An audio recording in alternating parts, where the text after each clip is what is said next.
Hi everyone, welcome back to Talks in Class. Thank you so much for joining me today. I so appreciate you all tuning into the podcast every week. I hope everyone's doing well, gearing up for the holidays. We are in the thick of it now. It is holiday season full swing, and I'm back in Wisconsin and it's cold.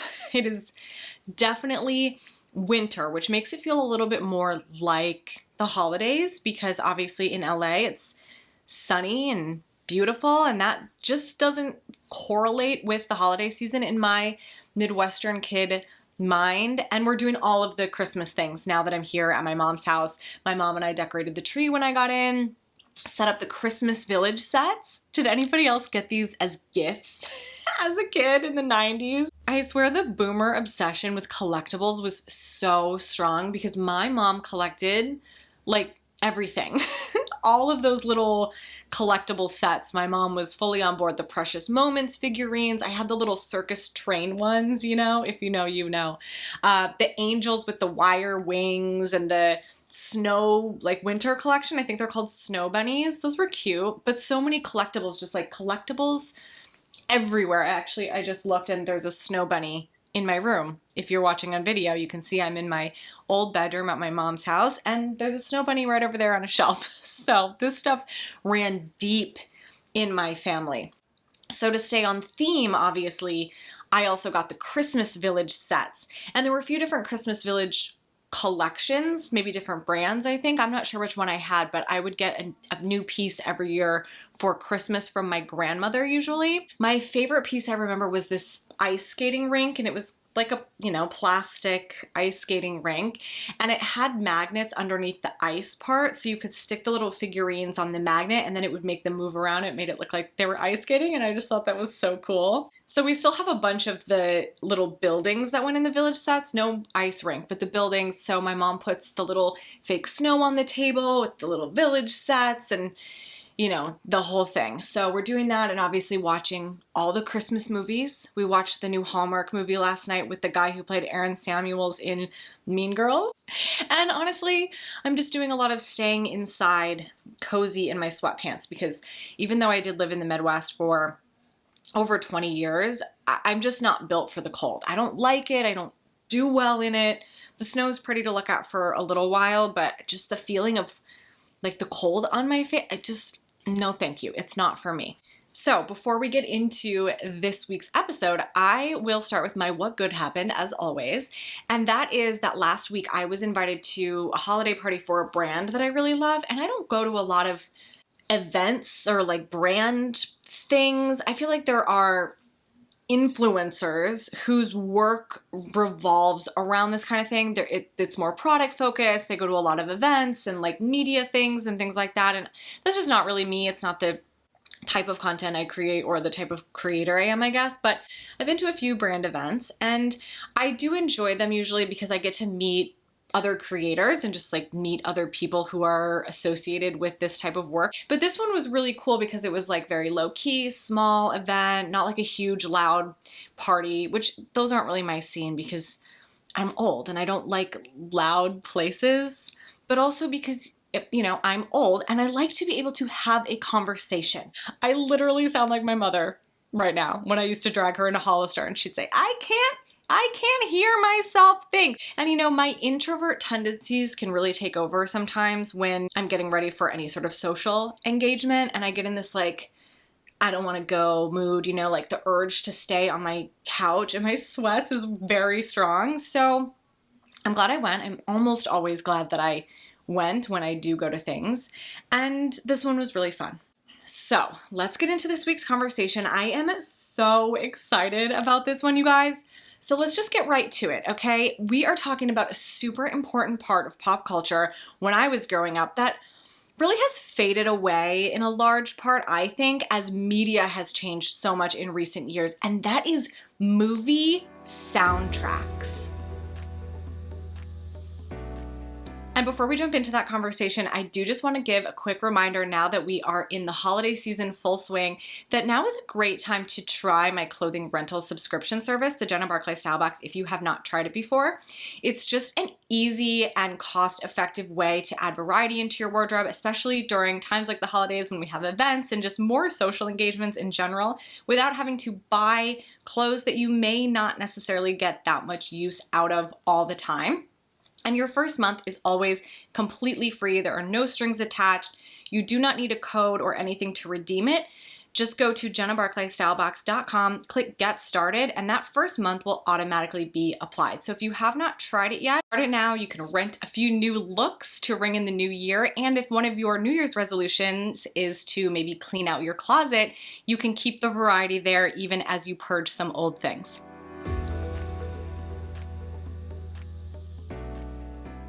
One of the things that I talk about on this podcast quite a bit, I think, or have mentioned quite a bit, is how media and pop culture kind of in general has changed so much over the last 20 to 30 years, basically throughout my lifetime. I've noticed this.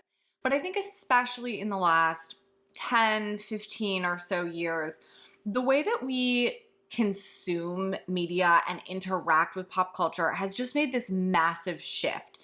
And one of the aspects about this that I think has changed the most, or that I have noticed has changed the most, is the way that we discover media and pop culture, like things in pop culture, how we come across new things to be interested in, and just how things are marketed to us. I mean, marketing has changed so much in general. I just talked about this in the advertising episode, but especially with regard to things related to arts and entertainment. And I don't know if this is because there's actually so much more content now, or if we just have more access to it because of technology, but I've talked about this before. The idea of a monoculture when it comes to entertainment, like pop culture that's meant to entertain us, is really gone. That's not really a thing anymore.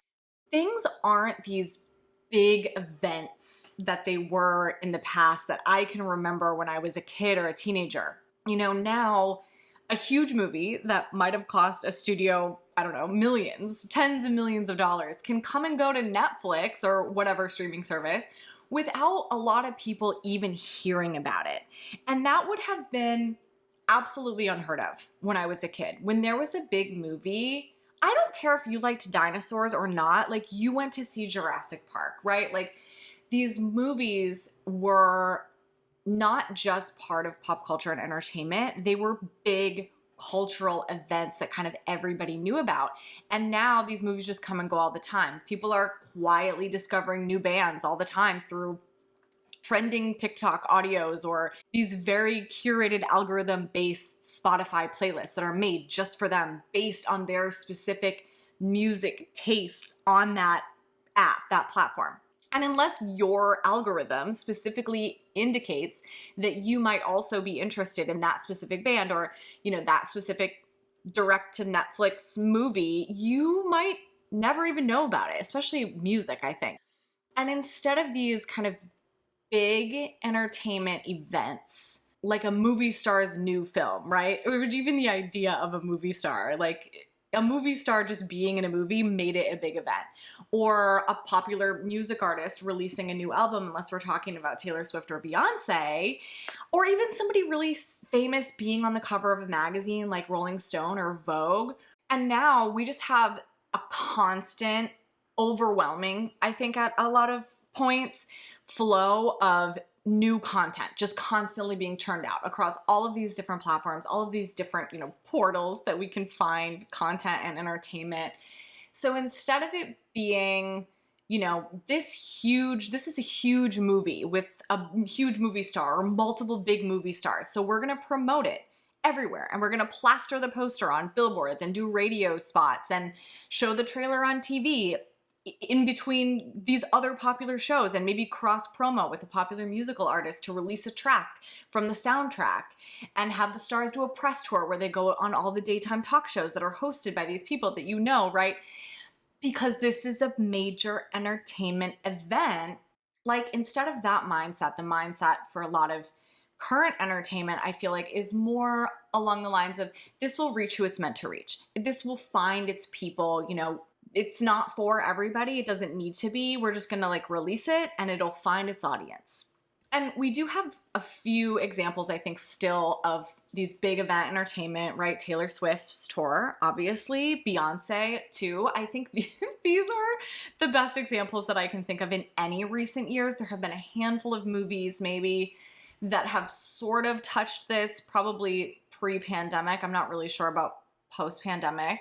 Like Taylor Swift and Beyonce might be the last glimpse of a monoculture. There are plenty of fandoms that exist, obviously, and people bond over them and they find a sense of community within that fandom. But Taylor Swift transcends, okay? She transcends her own fandom, like it or not.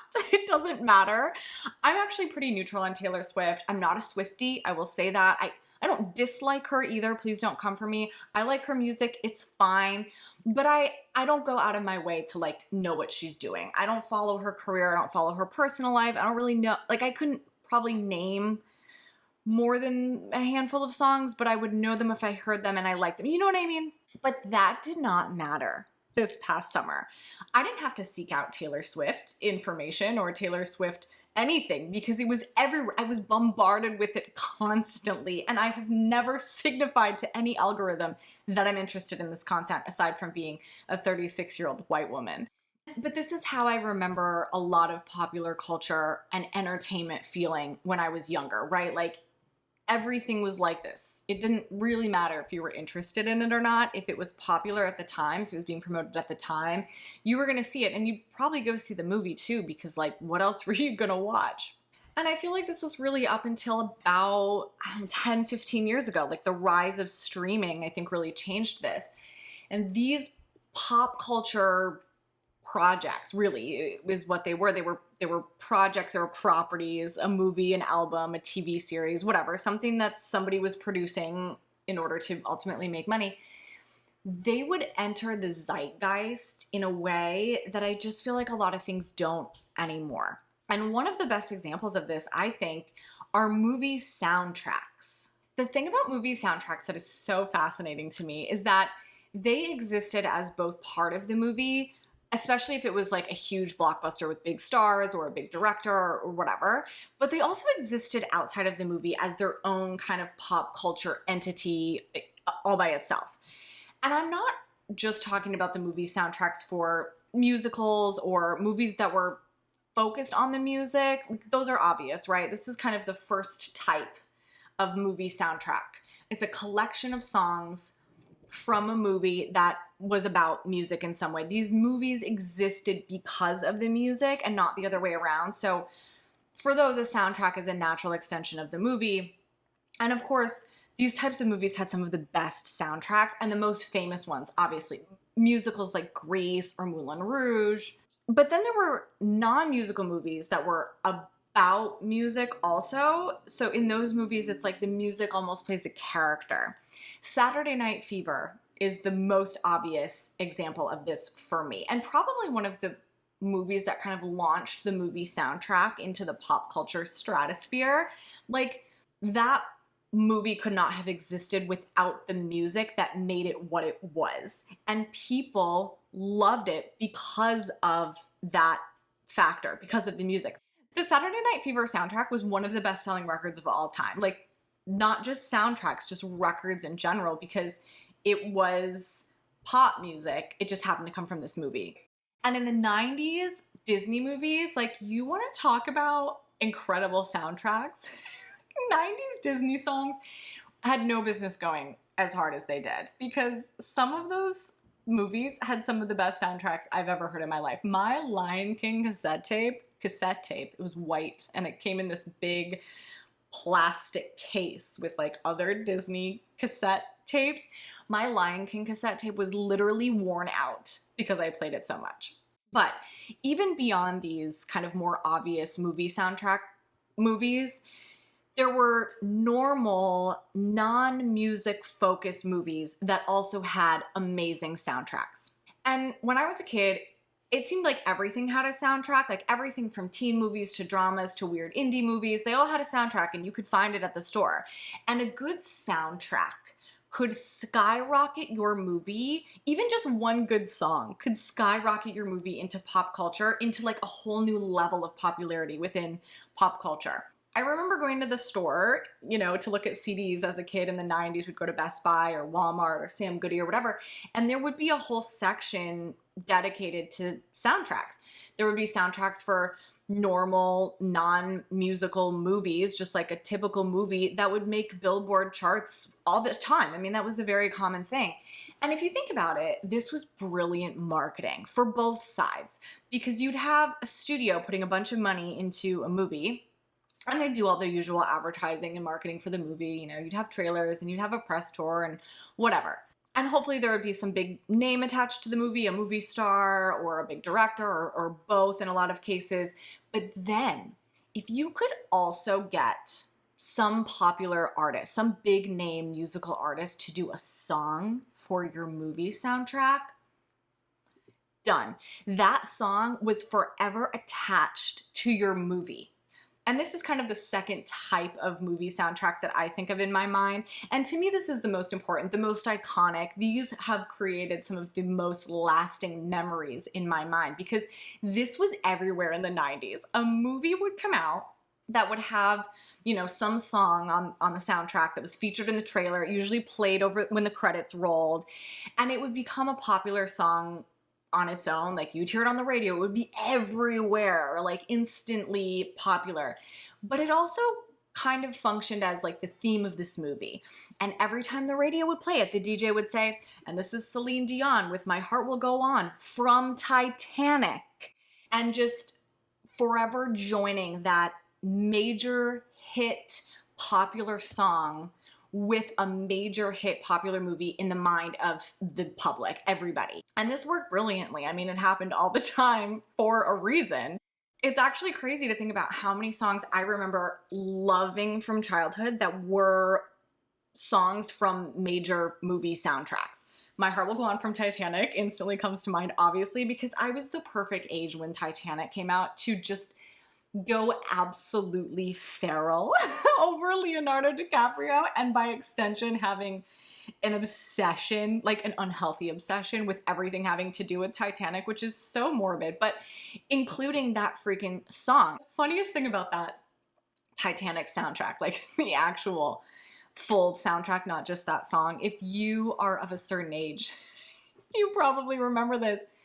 The entire soundtrack, except for My Heart Will Go On, was just the movie score. It was just instrumental music. There was no other pop music or music that you'd want to listen to on that CD, which makes sense because the movie was set in 1912. So what kind of music would be on a soundtrack for a movie that was set in 1912 besides My Heart Will Go On by Celine Dion? So all of us little psycho Titanic crazed Leonardo DiCaprio super fans begged our parents to go to Sam Goody to spend $19.99 on a CD that was basically all instrumental movie score music just for that one song, which, by the way, was on the radio. We didn't need to own the CD. It was always on the radio. I mean, I think it goes without saying, I don't think I would have liked that song at least nearly that much if it weren't for the association with Titanic. Like I said, can't say that I was ever a big Celine Dion fan as a kid, and I'm sure that was the case for a lot of kids my age, but that's what was so perfect about the movie soundtrack pairing, right? We were obsessed with that song because of the association with this movie that we loved, this cultural phenomenon that had just taken over our little tween lives. And together, it's like the movie and the song made this an even bigger cultural phenomenon. Like, they were popular by themselves, but you put it together. I mean, they even made that version of the song. I don't know if this was like a local radio thing that only happened in rural Wisconsin, but they had a version of the song they would play on our radio station that had like movie sound bites spliced into the song at random places. So like you'd be listening to the song and all of a sudden you'd hear somebody say, "The water is freezing and there aren't enough boats." Like the two were tied together forever. And I think that There were actually a lot of songs that I loved for the same reason, that they were associated with movies that I loved, and that was why I liked the song. One of the earliest examples of this for me is the movie Now and Then, which came out in 1995, and it's excellent, by the way, if you haven't seen it. I never realized that this wasn't a widespread thing that a lot of people knew about, but apparently this is not a movie that is on a lot of people's radars. Go watch it, it's great. But the movie takes place almost entirely in 1970, so as you'd expect, the soundtrack is old music, right? It's from that era. And obviously these songs were not made for that movie, they're old songs, but I would not have known these songs, or certainly liked these songs, if it weren't for that movie. I listened to that soundtrack repeatedly, okay? I knew every single word to all of these songs. I still know every single word to all these songs, and they're great songs, but it's because of that movie. And I remember my mom being so confused because there I was in, the 90s as a kid listening to the Monkees and Jackson 5 and Stevie Wonder in my bedroom, like, this is amazing. And it is full of bangers. Like, look it up on Spotify or whatever, it's great. But as a kid, I liked the music because I associated with the movie and I was obsessed with the movie. Had Now and Then never been a movie, I would have complained about that music when my mom played it in the car and said it was oldies and, begged her to put on, I don't know, Alanis Morissette or whatever was popular in 1995. And this association obviously worked the other way too. There were movies that people probably went to see because of the musical artists that were associated with the soundtracks. For me, Dangerous Minds always comes to mind when I think about this and it working kind of the opposite way. Gangsta's Paradise was the song from Dangerous Minds. And I'm a little too young, I kind of missed this, but like looking back on it, a lot of these types of songs, the songs that we associate with movies like this, were actually written for the movie, which is so interesting. And there's a lot of examples of this from the 90s that I remember growing up. And these songs were huge hit songs, like by huge artists. You'd hear them on the radio, and a lot of them, when I was growing up, especially the ones that were like a little too early for me, I didn't know they were songs for movies. Like, I didn't know that Gangsta's Paradise was the song from Dangerous Minds until I was much older. But I'm sure that song was a major selling point that made people want to go see the movie, right? You'd see the trailer, you'd hear the music playing in the trailer, and you're like, oh, it just sets the tone. You're like, I want to go see that movie. And there are endless examples of these movie soundtrack songs that became huge hit songs on their own, but were also always associated as being kind of the theme of a certain movie. Kiss from a Rose by Seal from Batman Forever stands out in my mind. Independent Woman by Destiny's Child from the year 2000's Charlie's Angels remake movie. Shake Your Tail Feather from Bad Boys 2. I freaking love that song. I always actually forget it's from a movie because I love it so much. It's on my current playlist. I Will Always Love You by Whitney Houston from The Bodyguard. I mean, you talk about iconic. Another one that I always think of is the 90s. They made a Rugrats movie and Maya did that song Take You There for the movie, and I totally bought that Rugrats CD for that song. I cannot imagine what else is on that soundtrack, but that song was really good. Space Jam just knocked it out of the park. We had I Believe You Can Fly. Like, you can't, if you're a 90s kid, you can't hear that song and not think of Space Jam. Danger Zone from Top Gun. I mean, the examples are endless. There are so many that we could talk about. But then there was kind of a step above from that, and there were these title track songs. They took this concept even further by making a song for the movie that also had the same title as the movie. Songs like Ghostbusters from the Ghostbusters movie, or Footloose, or Men in Black by Will Smith for the 90s film Men in Black, naturally, which I have to say I really enjoyed that movie. I should rewatch it. I think it was good. The Ghostbusters song is really funny. These are all really funny to me. Like the fact that I was listening to Men in Black on the radio in the 90s being like, yeah, this is a good song. But the Ghostbusters song especially is really funny to me. It sounds like a parody song. And I should do some research into this. I think it was actually originally written as kind of like a joke. It wasn't meant to be taken completely seriously, but we all know this song. I mean, if someone says, who you gonna call? Every elder millennial and Gen Xer knows the answer is Ghostbusters. Like, it's in our brains forever. And for some reason, this song always reminds me of the roller skating rink that I went to when I was a kid and like a tween. that song was always playing at the roller skating rink. It was in their constant rotation along with like the Macarena and YMCA. Very weird playlist at the roller skating rink. I don't know if this was just me. Please tell me if you also remember hearing these types of songs a lot at the roller skating rink. But there are endless examples, right, of these iconic songs that were featured on movie soundtracks.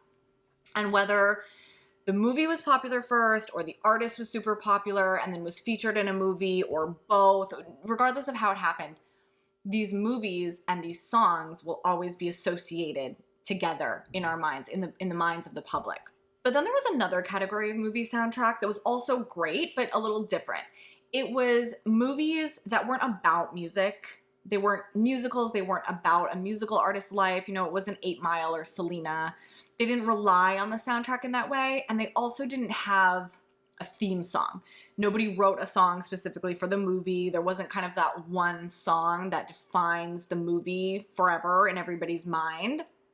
But instead, these soundtracks are just really excellent assortments of songs that perfectly capture the feel or like the vibe of the movie, maybe a time period. The Now and Then soundtrack is definitely one of those for me. Like when I listen to that soundtrack, it just so perfectly fits with that movie and the feel of the movie. The Clueless soundtrack also, I just feel like that captures 1995 for me. And maybe it's because Clueless was such a big part of my life in 1995. I was very obsessed with it.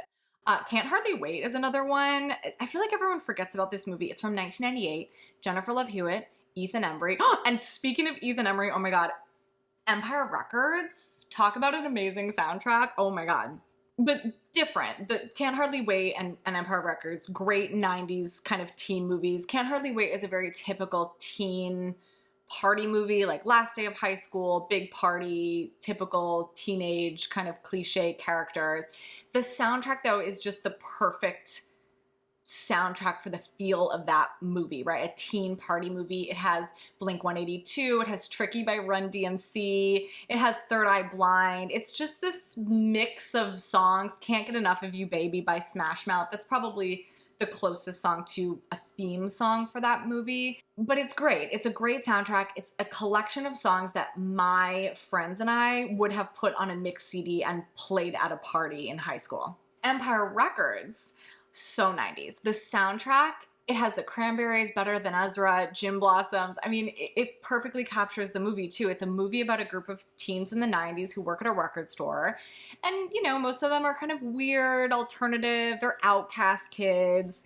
And the soundtrack captures that, I mean, just perfectly. And so many teen movies from that period actually had really great soundtracks. 10 Things I Hate About You with that I Want You to Want Me by Letters to Cleo, Save the Last Dance. Oh my God, what a wild ride that movie was. We were really supposed to believe that Julia Stiles was gonna get into Juilliard with that chair dance she does at the end, and she falls and she's just like kind of hopping on the stage. Or the scene in the club when her and Sean Patrick Thomas like reveal their dance moves and everybody starts chanting their names. Oh my God. I really can't. What a concept that movie was. But it has an amazing soundtrack. I remember even when I first saw that movie in theaters thinking, wow, the music in this movie is really great. She's All That, which obviously made the song Kiss Me by Sixpence None the Richer famous. So I guess that is kind of like a theme song of that movie. Cruel Intentions. Oh my God, the 90s was full of great, like weird teen movie soundtracks. The Faculty, also, I feel like forgotten. And I guess it's a horror movie, but I think of it very much as a teen movie because it has such an iconic like teen cast and it takes place in a high school. Excellent soundtrack, very, very delightfully 90s. But the 1996 Romeo and Juliet soundtrack might be one of the best ever, and we have to talk about it. It's definitely one of the best soundtracks of the 90s, and it's a Baz Luhrmann movie, and he uses music in a very specific and important way in his movies, so there's something to be said for that. But the music really is so important to creating the feel of that movie. Like even listening to that soundtrack now, I have the CD, I found it at a used record store recently, along with the Cruel Intentions one. They're right behind me if you're watching on video. Even listening to that soundtrack now, it is like time traveling to the mid-90s. The same with the Craft soundtrack or Practical Magic, like This Kiss by Faith Hill, those soundtracks take you through time and space to a very specific time. And even movies that didn't take place in the present day when they made the soundtrack could put together a banger of a soundtrack, even without current pop music. The Forrest Gump soundtrack is one of these. It is honestly one of the best soundtracks. It's so good. Forrest Gump was obviously made in the 90s, but the story spans several decades, as does the music. So the music selection in this movie and on the soundtrack is all over the place, but it is top tier, okay? You have everything from Elvis to The Doors to Aretha Franklin on that soundtrack. And that movie and that soundtrack, when I think about it, is probably responsible for turning a lot of young millennials onto classic rock bands, myself included. And the music really does add so much to that movie. The opening notes to Fortunate Son playing as we see the helicopter with Forrest and Bubba in it flying over the fields of Vietnam, like that is iconic, okay? The music makes that scene. I'm starting to sound like the guy from Pitch Perfect giving his like spiel to Anna Kendrick about how important music is to a movie, but it really is true. Like that scene, my dad was in Vietnam, okay? My actual father, who's a real person and not a fictional character in a movie from the 90s. And yet when I think about Vietnam, I instantly think of that scene and that song. It is that like imprinted into my mind. And I think the music is so important to it. Another movie soundtrack that I personally can credit to introducing me to a lot of classic rock, which I must clarify, as a millennial, when I say classic rock, I do not mean Blink-182 or Nirvana, okay? I mean like Led Zeppelin and Black Sabbath. Classic rock that was classic when I was a teenager. But that is the movie Dazed and Confused, which I have a really hard time believing is from 1993. I had to Google this twice because I didn't believe it. 30 years ago? Oh my God, I'm old.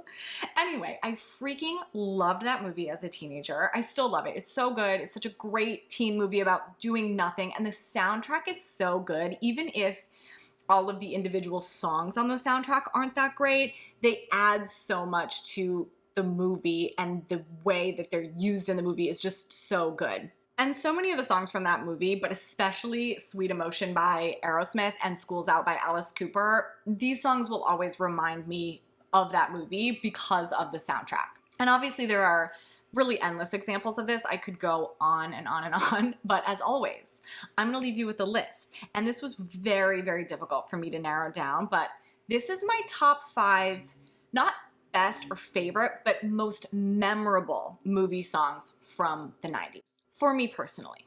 Number 5 is Kids in America by the Muffs from the Clueless soundtrack. This is memorable to me because it is the opening song of Clueless, a movie that I have watched literally hundreds of times since it came out in 1995, but especially as a kid, I watched this movie all the time. And when I hear this song, I still can hear Alicia Silverstone narrating over the montage of images of the white Jeep cruising down the road and them like sitting on a fountain and Amber with her pigtails. And she says, okay, so you're probably going, is this like a Noxema commercial or what? But seriously, I actually have a way normal life for a teenage girl. This is also the music that always goes through my head whenever I see the Paramount logo at the beginning of a movie. Still to this day, I hear the opening notes to Kids in America. Number 4, The Rockefeller Skank by Fatboy Slim from the iconic prom scene in She's All That. Every dance team and dance studio and dance whatever and 12-year-old with their parents' camcorder tried to do a dance routine to this song after this movie came out in 1999. I dreamed of my entire school just launching into a choreographed dance routine in the middle of prom, but obviously that didn't happen. All we did was like awkwardly grind on each other to get low or whatever while the teachers tried not to watch. But I can still see Usher in his tux DJing and Taylor Vaughn dancing in her tight gold dress with her matching gold shimmery lipstick and her updo. Anytime I hear this song, it instantly takes me back to that amazing scene in that movie. Number 3, I have to say this was a toss-up between My Heart Will Go On and the song that I chose. And I chose this one because we already talked about My Heart Will Go On, but we're gonna that's an honorary mention. Number 3, for the purpose of this list, is I Don't Want to Miss a Thing by Aerosmith from Armageddon. You guys, I actually really didn't like this movie that much. I don't really even remember it that much. I think I only maybe saw it once. I don't know. Somehow it just wasn't my thing, but this freaking song, this song took over the universe when this movie came out. It was everywhere, and it is so dramatic. Like, everything about it is just so epic. I didn't even really need to watch the movie because the music video for this song was just a bunch of scenes from the movie, like, put together with clips of Aerosmith performing this song in like very bluish tinted Y2K lighting in front of some sort of space backdrop or like NASA thing. And I mean, like, talk about drama. The movie, the song, the music video, it was just so dramatic, so late 90s. Like, 90s did these super dramatic things with so much sincerity, and we ate it up. Number 2 is Yoo-Hoo by Imperial Teen. This is the song that plays as the girls slow walk down the hallway of high school after they accidentally kill their friend with a giant piece of candy in the 1999 iconic film Jawbreaker. If you have not seen Jawbreaker, I mean, I don't know what to tell you. Stop whatever you're doing. Stop listening to this right now. Go watch it. It's dark. It's weird. It's Rebecca Gayheart and Rose McGowan looking like Y2K dream girl icons, okay? It's weird, but it's amazing. And the most iconic scene from this movie has to be this one, where these 3 girls are walking down the hallway in these absurd outfits that no one would ever wear to high school. And this song absolutely makes that scene. It is so important that it's even used in Not Another Teen Movie when they spoof the idea of like the hot girl walking down the hallway. It's Jamie Presley in this pink outfit, and she walks down the hallway in slow motion, and somebody makes a comment like, why is she walking in slow motion? She has her 2 little friends walking beside her and slightly behind, just like in the movie, and this song is playing, and it just makes it. It's iconic. And number 1, the most memorable soundtrack song of the 90s, I think, is the fictional song That Thing You Do by the fictional band The Wonders. This might actually be the greatest movie soundtrack song of all time because it is essentially a fake song by a fake band created entirely for a movie. It's not a popular music artist that made a song that just happened to be used for a movie. It was created for the movie. So if you're not familiar with this movie, it is a movie about a fictional 1960s pop band, and 1960s pop has a very specific sound that was not the sound in the 90s. So this song was written by an actual musician, obviously, and he submitted it to be used for this movie, and they used it. The guy who wrote it, along with his friend, recorded the song. And it actually went pretty high on the real charts after the movie came out, despite it being by a fictional band. I mean, it was credited to The Wonders, which is the band in the movie, which don't exist. But honestly, I can see why. It's very catchy. I loved it then, I loved it now. Now you're gonna have it stuck in your head for at least a week, so will I. I do also have 3 honorable mentions that I just have to throw in. I didn't include them on this list for various reasons, but here they are. The first one is I Say a Little Prayer for You from that dinner scene in My Best Friend's Wedding where everybody starts singing it. My friends and I all became obsessed with this song because of that movie and that specific scene. Number 2, Higher Ground from the dance class in Center Stage.